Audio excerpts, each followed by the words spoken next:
तो ये जो आपको सवाल है ना, ये सवाल बेसिकली आप इसे चाहो तो वेव मोशन में डाल दो या फिर डायमेंशन में डाल दो, ठीक है। अब यहाँ पे आ ही गया है तो इसको डिस्कस कर ही लेते हैं। The equation of stationary wave is this much.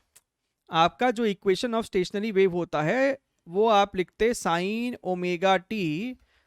Omega T cos of के एक्स। सही बात है सर। तो हमको इस फॉर्मेट में दिया हुआ है इक्वेशन, हमसे यहाँ पर डायमेंशन के बारे में कुछ कुछ पूछ रहा है। अच्छा, सबसे पहले आपको समझना होगा कि ये तो सर लैम्डा का डायमेंशन आपको लेंथ के बराबर है, पाई आपको डायमेंशन लेस है, राइट। यहाँ पे आपका जो ये n है उसका डायमेंशन क्या है। अगर तुम ध्यान से देखो तो साइन के अंदर ये जो भी चीज होती है ये आपको डायमेंशन लेस होता है, ठीक बात है सर।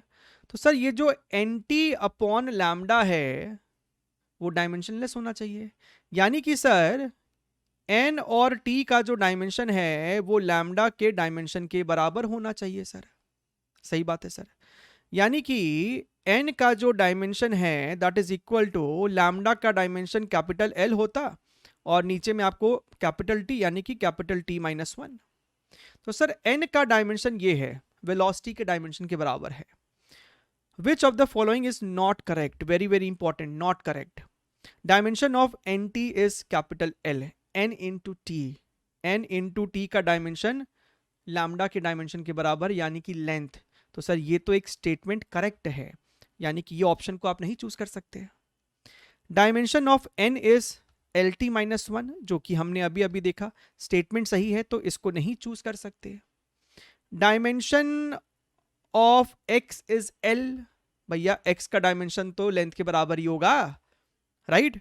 तो ये स्टेटमेंट सही, इसको नहीं चूज कर सकते।